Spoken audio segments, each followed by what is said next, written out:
j'espère que vous allez tous bien en ce début d'été et que tout se passe bien, même si, bah, vous le savez, l'actualité est chaud, chaud, chaud. Mais c'est pour ça que je vous ai préparé un petit message en reprenant mon petit cahier rouge pour vous délivrer ce qu'on a à vous dire sur ces temps chahutés et sur tout ce qui se passe en ce monde actuellement. Mais soyez-en sûrs, même si c'est pas flagrant, j'allais vous dire que le ciel s'éclaircit malgré tout. Alors, je vais vous lire un petit peu la canalisation. Je sais que vous adorez ça.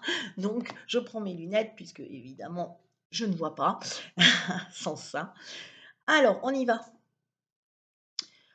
Les guides disent que quand on pense que tout est fini, pense toujours que tout commence. Évidemment, quand vous avez une fin, bah, forcément, il y a le début de quelque chose. L'un ne va évidemment pas sans l'autre. Il y a des situations qui peuvent te faire penser que le monde est en perdition. Or, nous te le rappelons, le monde est en résurrection. Donc ça, c'est un super beau message d'espoir, même si vous voyez tout ça. Alors, je ne sais pas pourquoi. Ils m'ont fait une image enfin de Jésus. Donc, c'est peut-être pour les cathos. Moi, je ne suis pas forcément catholique, mais je vous lis comme c'est venu. Quand Jésus meurt, Jésus ressuscite sous une autre forme, et ceux qui pleurent, un monde où ceux qui ont pleuré sa mort se sont réjouis. Il en est pareil pour ce monde. Ceux qui pleurent ce monde-là, demain se réjouiront de ce moment qui a pu leur paraître funeste. Donc, réjouissez-vous, c'est vraiment le mot d'ordre du moment. Alors, je sais, je suis toujours très optimiste dans toutes mes prédictions, mais franchement, jusqu'à maintenant, il y a eu des choses, on ne peut pas le nier, mais euh, on a aussi vu quand même euh, ça, que ce qui émerge actuellement, c'est vraiment des prises de conscience énormes. Et je vous le dis, j'ai souvent des flashs comme ça, et là je l'ai encore, des éveils. C'est comme si, vous savez, les fleurs, ouais, j'ai l'image d'une fleur. Vous voyez les fleurs, vous vous couchez le soir, la fleur, elle est pas ouverte. Et le lendemain matin, c'est ouvert. Et vous pouvez avoir des champs entiers comme ça, qui d'un seul coup se sont ouverts dans la nuit. Et du coup, vous vous dites, eh ben, là, c'est un peu ça, mais sauf que c'est petit à petit. Tout le monde ne s'est pas ouvert en même temps, mais c'est... Et d'ailleurs, comme les fleurs, souvent, eh, tiens, ça commence à fleurir, ça commence à fleurir, et je vois, moi, des petites lumières lumineuses un peu partout sur la Terre. Là, j'ai le flash de... Ça s'allume sans arrêt. Franchement, ça s'allume. S'allumer, ça veut pas dire, être éveillé. S'allumer, ça veut dire: «Je me réveille». C'est pas du tout la même chose. Après, il y a un cheminement à faire. C'est pour ça que vous pensez que c'est long et que, parfois vous êtes impatient de voir ce monde changer, mais franchement,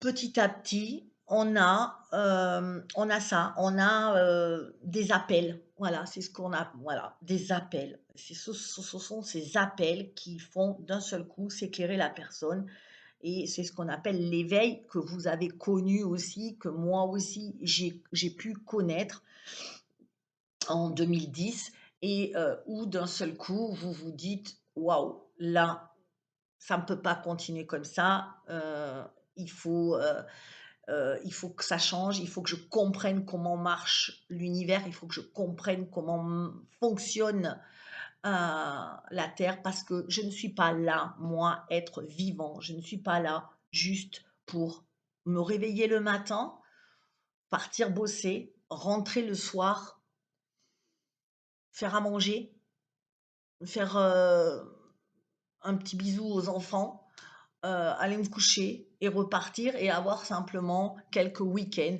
où je peux peut-être, entre le ménage, le débroussaillage, le jardin, les problèmes des uns et des autres, eh ben, me reposer. si tant est que je puisse me reposer. Donc, au moment où vous comprenez ça, que vous n'êtes pas sur terre pour juste être des robots, parce qu'on critique l'arrivée des robots, mais beaucoup ne sont que des robots. Et on a les gens qui s'éveillent, ils ont décidé qu'ils ne seraient plus robots, qu'ils ne se laisseraient pas happer par une société malade, qui agit parfois dans l'immoralité, dans la violence, dans l'anxiété. Et nous avons décidé, nous, être d'éveil, de ne plus jouer dans ce jeu malsain où nous avons décidé que nous allons reprendre notre pouvoir, que la vie, c'est pas métro, boulot, dodo, parce que sinon, ça n'a aucune utilité, que la vie, c'est pas non plus fait pour euh, c'est pas non plus fait pour obéir et faire tel un automate ce qu'on a à faire. Voilà, parce que on se rend compte que finalement la vie, c'est ce que je vois moi à travers mes lunettes et ce que tu vois toi à travers tes propres lunettes. Et tel un myope ou tel un astigmate ou, ou toutes les maladies des yeux, vous voyez différemment les choses. Et tu ne peux pas dire non, tu as tort ou tu as raison. Ben non, parce que toi, si tu ne vois pas la montagne au loin, ben c'est que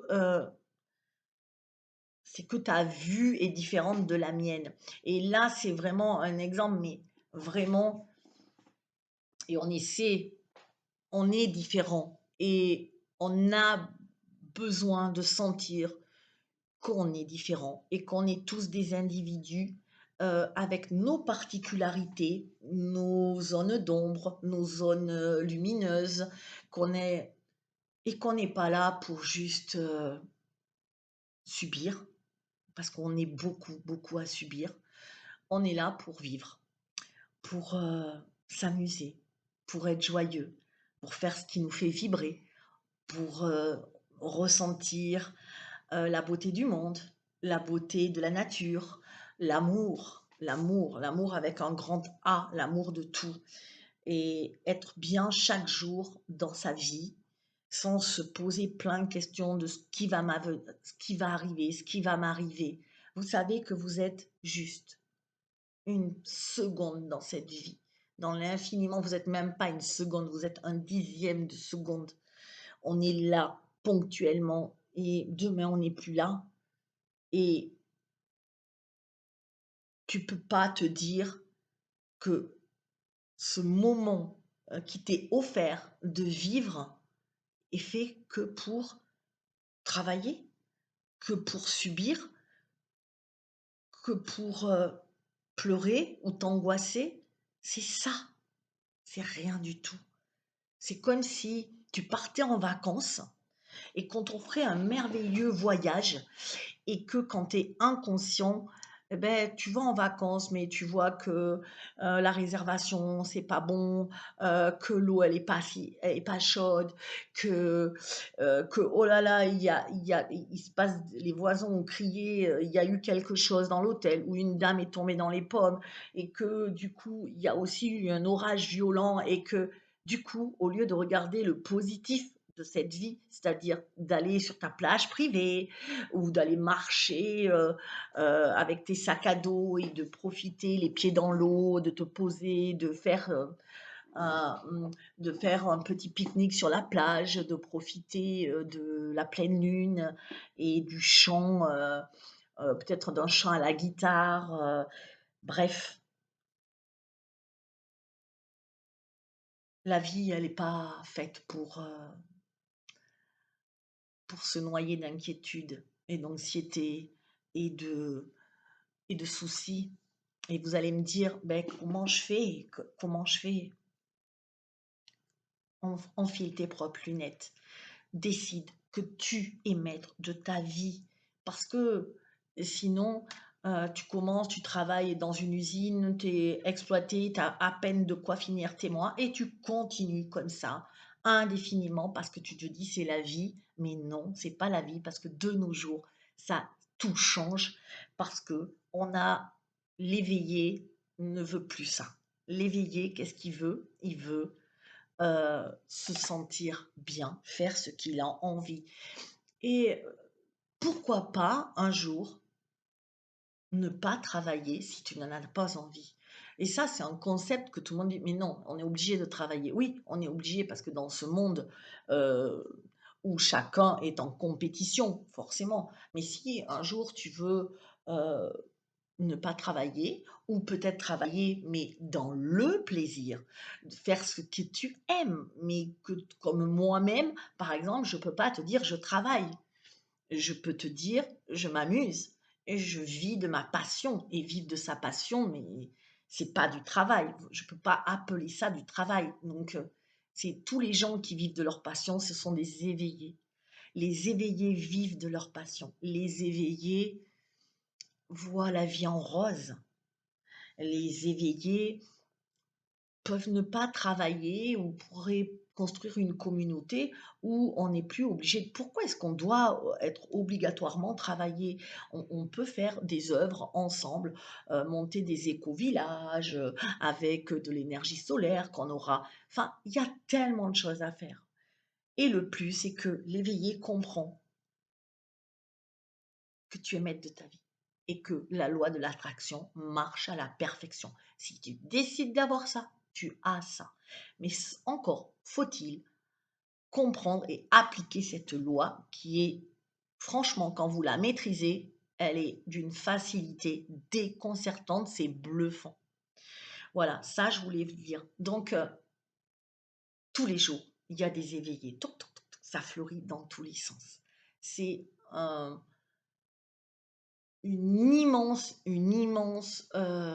j'allais dire, c'est une immense,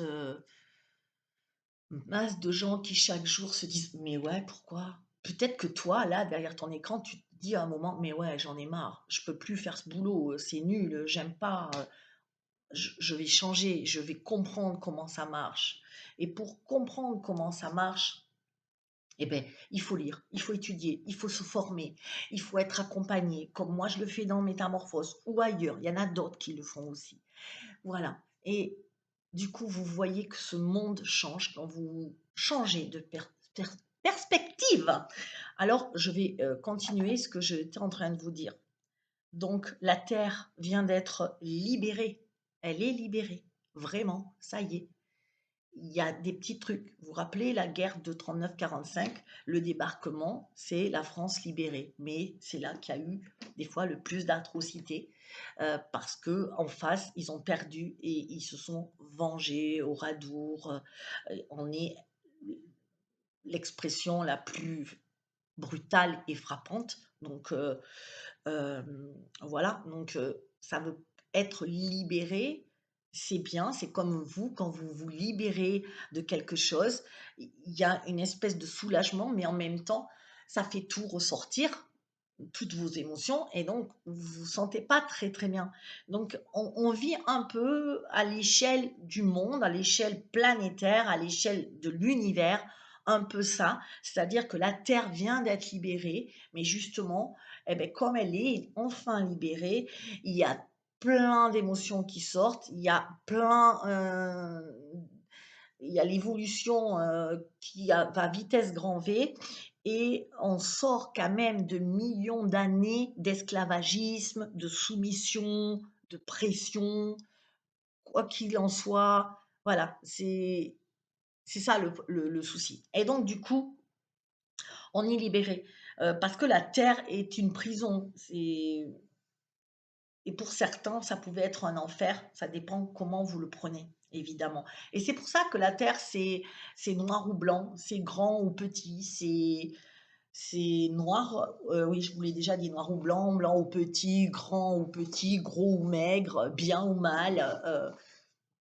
La Terre, c'est tout ça, pour que vous fassiez l'expérience de tout ça et que vous compreniez que vous pouvez être soit en enfer, soit au paradis. Ça, c'est comme quand vous mourrez.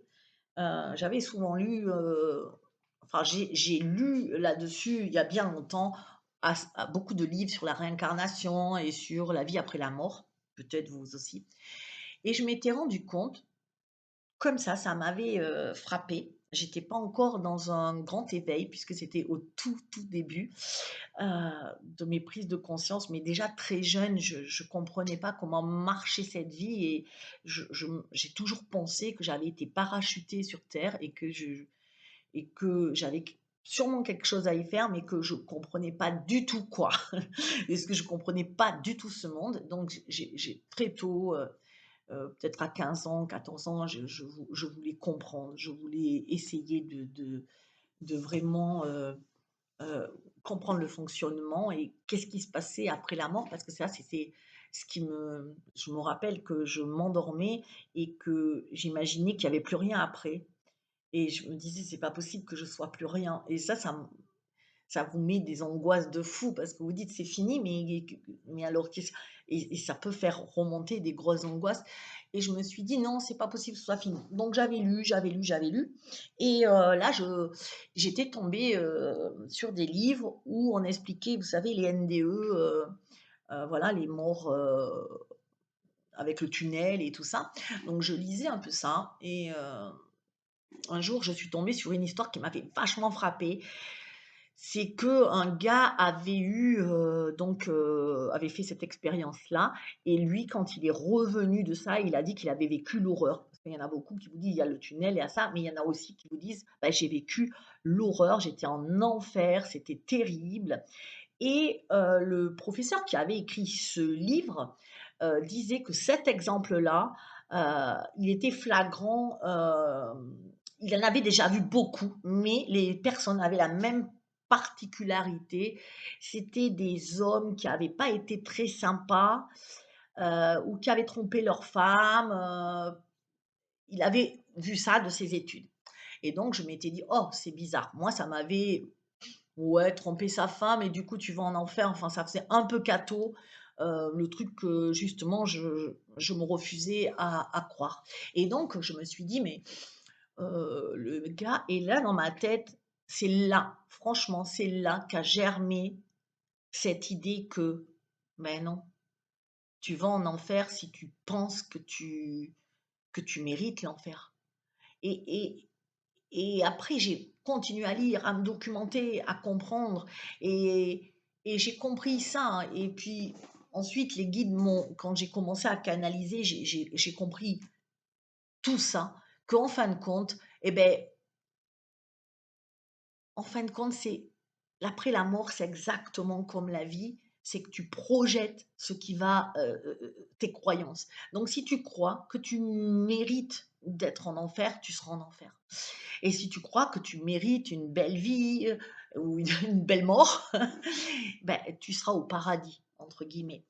Et tout ça, ça dépend encore une fois de votre point de vue. D'où l'importance de travailler sur vous pour apprendre à accueillir tous vos actes, tous vos mots, MAUX, mais MOT aussi, et accueillir toute votre entièreté parce que vous êtes bon au fond de vous.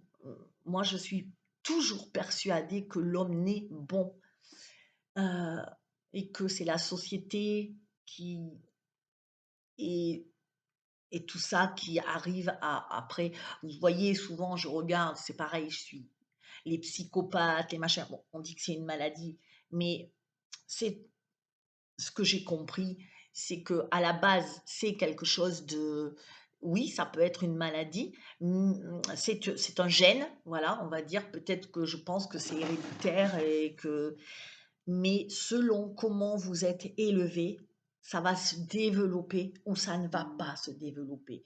Et quand vous regardez tous les profils, de psychopathes, c'est très, très, très rare. Après, exception, mais dans la majorité des cas, c'est des gens qui ont été maltraités quand ils étaient enfants. Donc je continue à penser, heu, qu'en fin de compte, bah, pour moi, voilà, l'amour, on est profondément bon. Donc dites-vous, tous les jours en vous réveillant: «Je suis bon, je suis parfait comme je suis et même si je ne suis pas parfaite, je tends vers ça.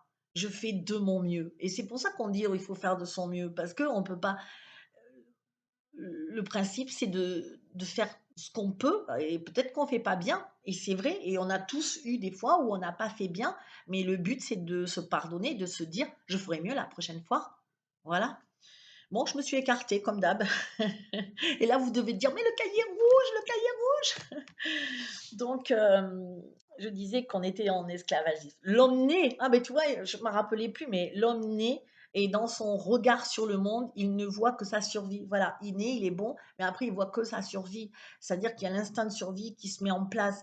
Et si on arrêtait de survivre, si l'on vivait maintenant, et il avait été décidé de monter plus haut encore, d'ascensionner plus vite et de voir ce monde de mille et une couleurs, plus en noir et blanc, mais en bleu, en vert, en violet, en orange, en rose, en rouge.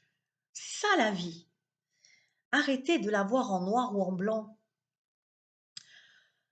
Oui, parce qu'ils disent, on a l'habitude de... Du coup, vous voyez, je dois être imprégnée de ça parce que je vous dis avant que je relise. On a l'habitude de dire que sur Terre, c'est blanc ou noir. Et ça l'a été. Mais maintenant, d'autres palettes existent, alors profitez-en. Il n'y a ni bien ni mal, il n'y a que les différentes perceptions de ce que vous pouvez voir.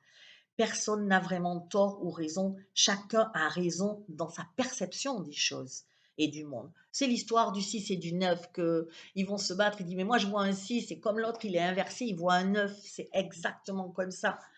Euh, un 6 inversé est un 9.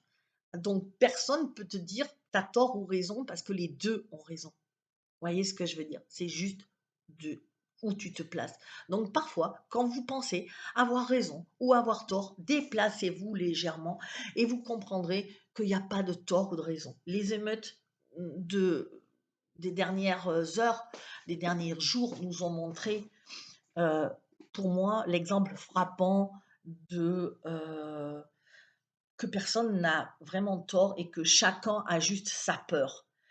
C'est-à-dire que vous avez un fait malheureux où chacun a peur de l'autre, où vous vous placez sur du plan de vue de la perception du jeune, il sait qu'il va se faire encore défoncer, matraquer, il a peur de ça, il est habitué dans les cités à être euh, souvent malmené, et lui, dans sa croyance, c'est que policier égale mort, et c'est ce qui lui est arrivé, puisque c'était sa croyance, ou policier égale violence, ou policier égale tabassage. Voilà. Et de l'autre côté, vous avez un policier qui dit la même chose en se disant, qui dit jeune dit danger, dit je peux être en danger, qui dit jeune des cités dit violence, qui dit jeune des cités dit délinquance, violence, vol, voilà. Et donc, chacun avec ses peurs de chaque côté, personne qui essaie de se mettre à la place de l'autre, voilà, on en arrive à des drames. Et je serais bien en défaut, en mal de dire qui a tort ou raison, parce que c'est une affaire où personne n'a tort et personne n'a raison. C'est leur croyance, leur inaptitude à se placer, à changer de perception qui fait que on en arrive là, malheureusement. Mais les guides disent que, mais bientôt, et grâce à vous, qui évoluez vers un monde glorieux, plus brillant et moins tranché, ce monde changera. Un monde où il n'y aura ni vrai ni faux, juste l'amour de soi, car l'amour de soi, et on gagnera sur le profit et l'argent. Il me parle aussi que les jeunes de nos jours l'ont bien compris. Ils n'obéissent désormais qu'à eux-mêmes et vous pouvez voir d'ailleurs tout le manque de personnel qu'il peut y avoir partout et tous ces les anciens, j'allais dire les vieux, mais je vais dire plutôt, et tous ces parfois ces anciens qui disent oui, mais ces jeunes, ils veulent plus travailler, ils sont si, si, les jeunes veulent travailler, mais pas à n'importe quelle condition. Pas comme nous avons travaillé parce qu'on prenait, pardon, ce qu'on pouvait. Mais les jeunes veulent peut-être travailler ou pas, c'est vrai, mais ils veulent surtout vivre. Et moi, je dis, quand beaucoup disent qu'ils sont notre échec, qu'ils amènent ce monde à la perte, oui, ils amènent le monde qu'on connaît à sa perte. Mais pourquoi? Pour un monde meilleur ou non, on refuse si on est maltraité. On refuse si on n'est pas considéré. On refuse si on a trop de pression. Je ne suis pas là pour faire un taf où je dois toujours être stressée et partir mal au ventre. Donc, j'attends du respect de l'un et de l'autre partie. Ou, bah non, je ne fais pas ce boulot parce que ce boulot-là, il ne me correspond pas. Ça ne va pas avec qui je suis. Et je trouve que on est dans un et je les félicite parce qu'ils ont beaucoup à nous apprendre. Là où nous avons obéi comme des moutons, ils sont déjà à leur âge, à 20 ans, en train de dire: «Bah non, je ferai pas ça». Je parenthèse, je parle pas du tout des jeunes de banlieue là, hein, avec tout ce qui s'est passé, hein. J'entends, je parle des jeunes, je parle des jeunes qui, bah, nos enfants, hein, la plupart, où on peut leur dire: «Putain, mais ils font rien ces gosses et tout». Mais non, ils font quelque chose, mais quelque chose qu'ils ont envie de faire ou parfois ils font rien et je sais pas si vous avez remarqué, ils font des petits boulots, ça leur paie les vacances et ils partent à droite, à gauche, au bout du monde, ils voyagent, sac à dos, ils et je les adore. Je les envie, je dis: «Voilà, ça, ils vivent leur vie, ils découvrent des paysages, des nouveaux personnes, des la vie, quoi». Et et voilà, c'est pour ça que je vous dis, voyez, il y a toujours un moyen, ils trouvent toujours un moyen, et pour moi, c'est pas des irresponsables quand on peut le dire. Ce sont des enfants qui sont éveillés, donc arrêtez de taper, entre guillemets, sur vos gosses, heu, parce que souvent j'en vois dans ma formation, voilà, c'est ouais, il a fait ci, il a fait ça. Il est très éveillé souvent. C'est des enfants très éveillés et je veux pas, et qui sont inadaptés au système éducatif actuel. Donc c'est un peu ça aussi. Nous, ce que nous avons supporté de rester des heures assis alors qu'on sait que notre cerveau, quand on a, quand on a quand on est sur qu'on doit, apprendre quelque chose, qu'on est en phase d'apprentissage, le cerveau a besoin d'une pause de 20 minutes, je crois, toutes les 2 heures. Je l'ai lu l'autre jour. Je voudrais pas vous dire ou de 20 minutes toutes il a besoin d'une pause, même si c'est 5 minutes, de 20 minutes, toutes les heures. Voilà, c'est ça. Donc on est loin, loin, loin, alors que ça, c'est biologique, c'est scientifique. Donc voilà, et on les fait rester pendant, on leur donne une récréation de temps en temps et c'est vraiment pas bon. Donc nous, on a pu, mais quel par quel effort, comment on en est arrivé à, pour la plupart, être en dépression parce qu'on s'écoutait pas, parce qu'on a subi.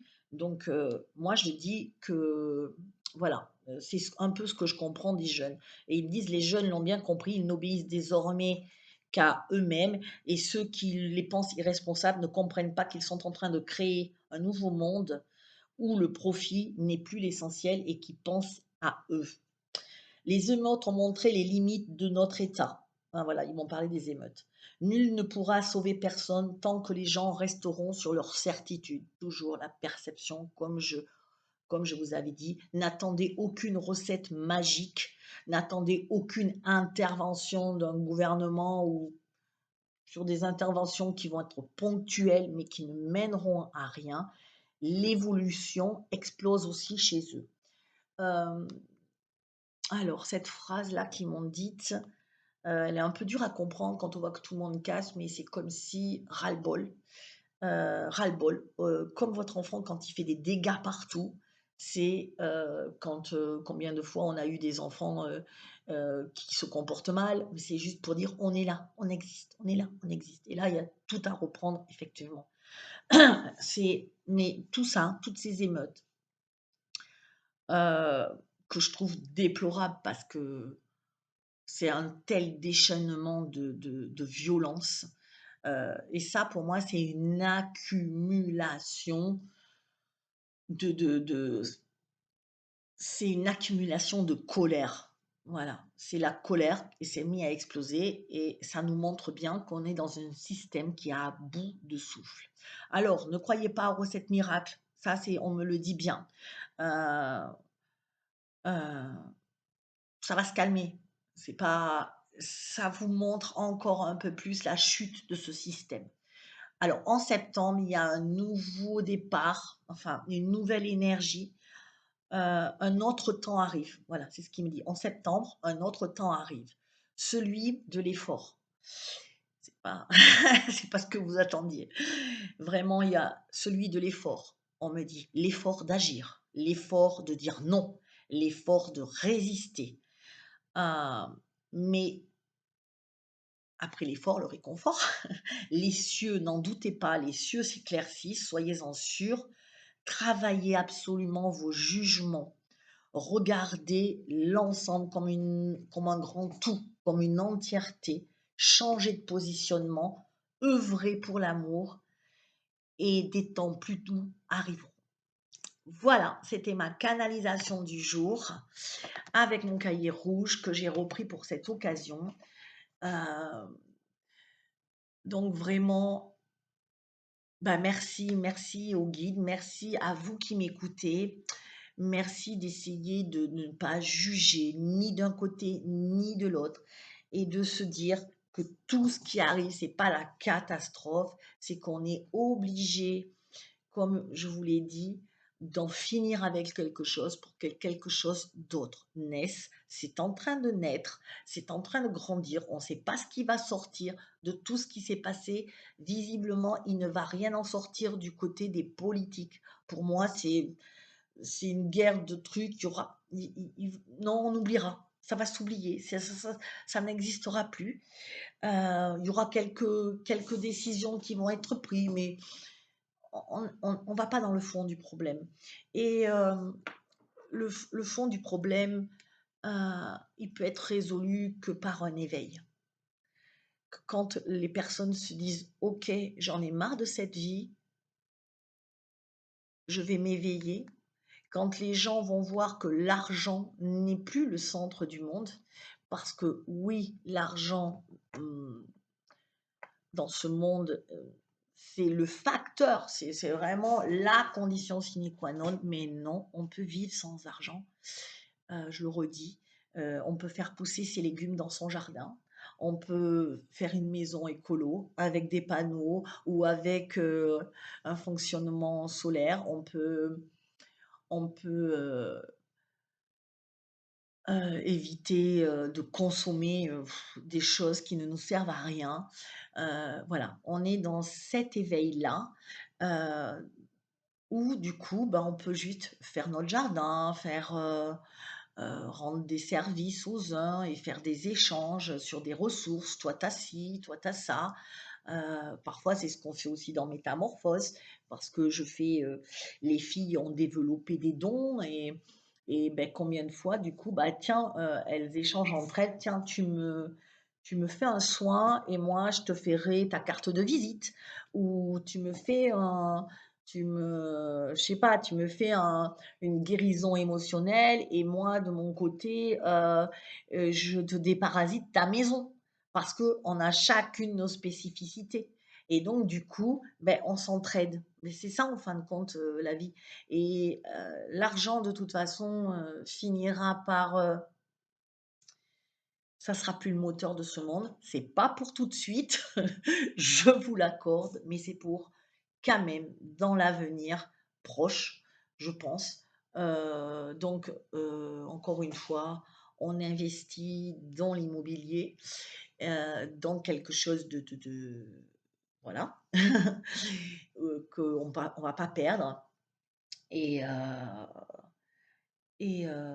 on arrête de faire dormir son argent sur les comptes parce que de l'argent, encore une fois, qui dort, c'est une énergie qui circule pas. Ben, votre énergie, quand elle circule pas à l'intérieur de vous, quand l'énergie est bloquée, vous savez très bien qu'elle se cristallise et qu'elle devient une maladie. Alors, je ne dis pas que l'argent va devenir une maladie, mais il faut profiter de cet argent. Il faut arrêter de garder parce que tu as peur des jours qui vont arriver. Et parce que de faire bouger l'argent, ça vous fait aussi attirer l'argent. Et c'est ça que les gens ils comprennent pas. Je donne, je reçois. Et c'est je donne, je reçois. Mais je donne à moi. C'est pas le donne, je donne, je reçois. Ça a souvent été compris comme je donne à quelqu'un et je le reçois. Et souvent les gens disent ouais, j'ai donné, j'ai jamais reçu. Mais c'est à toi d'abord qu'il faut te donner. Il faut d'abord que tu te donnes tout ce que tu as. Et après, quand toi tu es bien, tu peux aider les autres. Mais tu ne peux en aucun cas aider les autres si toi-même tu ne te sens pas bien. C'est c'est une évidence parce que ton rayonnement ne pourra pas les atteindre. Et donc, je vois beaucoup de gens qui me disent, moi je veux aider, je veux être guérisseur, je veux être thérapeute, mais aidez-vous d'abord tel un psychiatre qui a fait des études ou un psychologue, il a été obligé de faire une psychanalyse pour d'abord pour s'aider. Vous comprenez lui-même. Donc, euh, donc, aidez-vous d'abord, allez voir tout ce qui se passe en vous et devenez lumineux. Et quand vous êtes lumineux, que vous êtes joyeux, que la vie est belle, malgré les épreuves qui nous font comprendre justement que la vie est belle. Parce que plus vous avez quelque chose qui ne va pas dans votre vie, euh, plus vous prenez la portée, plus vous avez la conviction que quand ça va, enfin pas la conviction, plus vous prenez la mesure, voilà, que quand ça va, c'est juste merveilleux et du coup, de retrouver la santé. Mais ouais, et ça évite comme ça d'être blasé, de d'être juste blasé. Voilà. Bon, ben c'est tout ce que je voulais vous dire et je crois que passez un bel été. J'essaierai de vous faire un peu de live très vite. J'ai plein d'idées de nouveaux lives que je peux vous faire. Donc, mettez bien vos notifications parce que je vais prendre un peu plus de temps pour faire les lives. Voilà, dès la semaine prochaine, à mon avis. Voilà, alors je vous laisse. Je vous souhaite une merveilleuse journée. Je vous souhaite d'être heureux. Je vous souhaite de regarder la vie avec passion, amour et détachement et d'arrêter de vous prendre trop au sérieux dans votre rôle parce que vous n'êtes juste que venu jouer un personnage. Et ce personnage, arrêtez de l'incarner à tout prix avec tellement de force. Ce n'est qu'un personnage, ce n'est qu'une marionnette. Mais à l'intérieur, ce qui l'anime, c'est là, c'est votre cœur, c'est votre vibration, c'est c'est comment vous voyez la vie. Et j'aime les gens qui vibrent, j'aime les gens qui sont passionnés. Et j'en vois de plus en plus et ça me ravit. Voilà, je vous le répète, si vous voulez venir à ma formation, si vous voulez intégrer Métamorphose, qui va changer votre vie du tout au tout, c'est pas un peu, ça change littéralement votre vie. Et en seulement, allez, un mois et demi déjà, vous sentez, même un mois, vous sentez déjà que vous savez maîtriser votre vie, que vous voyez la vie autrement et que comme par magie, toutes celles qui ont intégré Métamorphose ont vu leur vie changer. Mais vraiment, c'est-à-dire que j'en ai marre de ce boulot, tu es licenciée d'un coup. Et tu dis, mais Delphine, je suis licenciée. Ben oui, tu en avais marre. Mais là, c'est comme si Métamorphose, ils vous multipliaient par 10. Alors vous allez me dire, mais c'est pas bien de changer de boulot. Mais si, parce que du coup, je, tu trouves un nouveau truc qui est beaucoup plus en résonance avec toi. Euh, voilà, j'ai eu plein de cas comme ça. Et du coup, tu te dis, et c'est comme si Métamorphose, c'était un petit dôme à nous, un dôme d'amour et d'amour, de joie et de projection positive. Et forcément, la vie, elle vous ramène du positif. Voilà, donc il y en a une que ça ne marchait jamais dans sa vie, et ben maintenant, tout est parfait. Il y en a d'autres qui étaient fâchés, ben maintenant, ils sont plus fâchés. Il y en a d'autres qui avaient un boulot qui leur plaisait pas, maintenant, ils ont trouvé le boulot de leur rêve. Et c'est vraiment comme si on était dans une bulle de protection.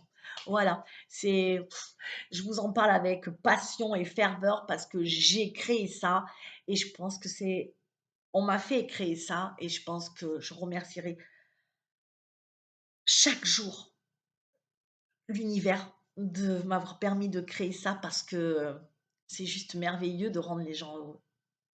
Allez, pense-y. Si tu veux être heureux, c'est dessous que tu dois cliquer.